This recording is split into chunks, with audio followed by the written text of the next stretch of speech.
Almost 1 million objects have been unearthed here in the past dozen years. To Beverly Straub, the site's curator, these relics reveal the real story of what happened at Jamestown. I think we have to look at what we've been finding as almost like another hidden book that has been hidden away for almost 400 years. Our little colony has now come back to life through the material record.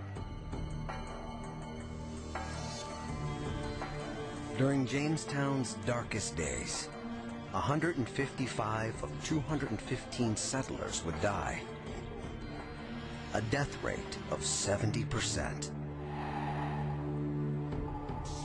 The details of the disaster are only now coming to light. April 1607, so unearthed his first skeleton at Jamestown. He might have expected to find an arrowhead. What he found instead was much more puzzling. And it reveals in chilling detail just how dangerous the colony had become. The skeleton was tagged with the initials of the project name, Jamestown Rediscovery, or JR-102C. And as we got down towards the foot, a musket ball appears embedded in his leg.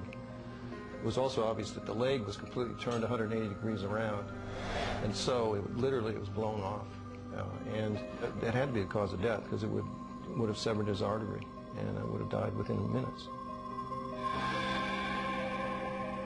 How could a colonist have fallen to musket fire?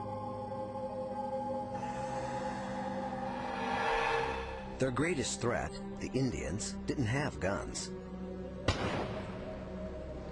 But it's possible they could have stolen one to attack their enemy. But what about the Spaniards? The men were still wary of a Spanish surprise attack. Could a Spaniard have made his way to Jamestown? More likely, an argument between colonists turned deadly. Or is it possible that J.R. shot himself? Kelso looks to the skeleton for clues. One thing that was so unusual about this is not only there is the main musket ball, but there was 21 other small shot that spread over a 5-inch pattern. So that's a lot of forensic information. Ballistics tests reveal that to create a similar shot pattern, had to be 15 feet away from J.R. So he couldn't have shot himself. So somebody shot J.R. It could have happened this way. A moonlit night. 2 men in the woods. Maybe someone got lost. Or heard the cry of an animal. Or the snapping of a twig. In a world where every sound was new and strange, anything could happen.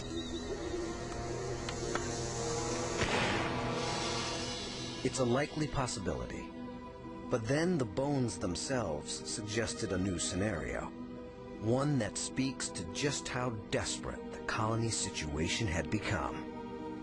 As archaeology tends to do, you find something, it raises a question, and then you have a whole different perspective. It was clear that the bullet actually entered from the right side of his leg and came completely through. With the Indians on the warpath, the colonists would have begun a frenzy of drilling. Many are gentlemen, not soldiers. They've come to the ultimate frontier, but they're not used to firing muskets. And these guns have a feature that makes them especially dangerous.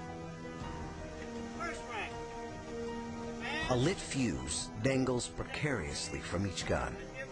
It's not supposed to touch the gunpowder until the trigger is pulled. But all it would take is a tiny spark. And a rookie soldier in a moment of carelessness. And give fire. The lead ball ripped into the side of JR's right knee, fracturing the bone. Small shots scattered for 5 inches in his leg as the ball lodged on the inside of the knee. Most likely, it severed an artery, and JR bled to death in minutes. But it just points out to me yet another danger at Jamestown. I mean, these guys they were walking around like walking bombs, because they had these powder things across them, and the guns were very unreliable, and there's always a match going in the mechanism to fire them. This particular burial symbolizes a lot about the risks of going to Jamestown. And for the colonists that first fatal summer, the risks are multiplying. They're thousands of miles from home, but food is scarcer than ever. Severe drought grips Virginia. Archaeologists have found evidence that the starving were driven to eat everything. The colonists talk about having to eat their horses, cut them up into dainty squares. And we've got very graphic examples of horses being butchered. You can see the cut marks here along the bone. And of course, hooves and teeth from their horses. They tell us they had to eat their cats and they had to eat their dogs. And poisonous snakes, and we have found bones of poisonous snakes, lots of them, in fact. The hunger is so extreme that, according to some accounts, the colonists even resort to cannibalism. Digging up corpses when everything else was gone. Nothing was spared to maintain life, writes one colonist. The graves reveal even more. Bodies buried helter-skelter, sometimes 2 to a grave. Hands crossed, legs tied, some obviously thrown in hastily without a coffin. In all, archaeologists have found the remains of 72 people in an unmarked burial ground. It appears that even as people were starving to death, a new threat invaded the colony.